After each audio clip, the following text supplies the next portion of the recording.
aghast, disgusted, thoroughly mistrusted. Did you hear the one about the Austin, Texas African-American trans gal who fell asleep drunk in their own bed, who was awakened in the wee hours by who they thought was their partner, but it turned out to be their drunk as a skunk, horny as hell, pale as a clan sheet, radical right, God-fearing, abortion-hating, Trump-loving neighbor who thought she was slipping in her own bed and wanted to do the nasty? OMG. Everyone knew as trans gal figured it was their partner, and they were willing, ready, and quickly up for the task. Trans gal didn't wear that wig at night, and unbeknownst to either, they did the Humpty Hump with other, and the next day when they awoke together and spied one another, they were aghast, disgusted, and thoroughly mistrusted the other's unlikely tale, but both agreed to never speak of the incident and to go their separate but equal ways. It was a plan. But a month later, Trumpy McWhitey wasn't seeing the red that was her monthly due, and then another month passed without her needed Nita, which made Miss Trumpy, her real name's Marjorie by the by, awfully grumpy, as she feared together they'd created baby Lumpy.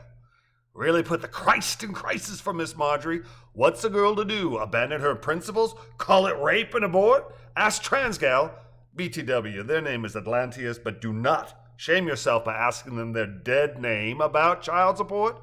Quandary with a capital QAnon.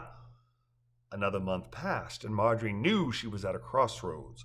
Though Marjorie was not good at math, she did know that she was well past the 6-week abortion window that Texas law allowed, and that her options were few. In the end, she followed the advice of that great sage Bruce Hornsby and went to her sister's, but just as in that rangy song, everybody noticed she was gone a while.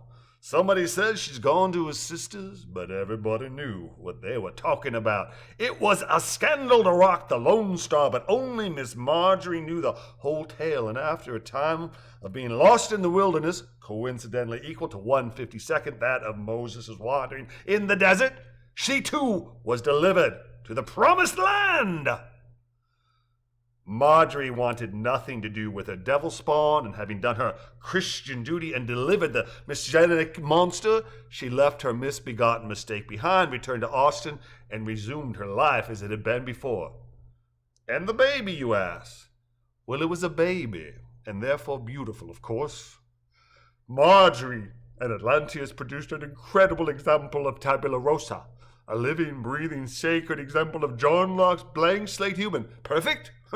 Well, that would be absurd, but certainly the baby was what all babies are.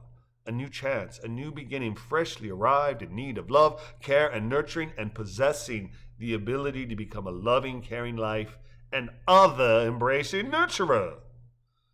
What path would the baby follow? What welcome would the child receive, and would the child live in a world where all humans are seen as worthy of love, respect, hope, and nurturing? Time will tell.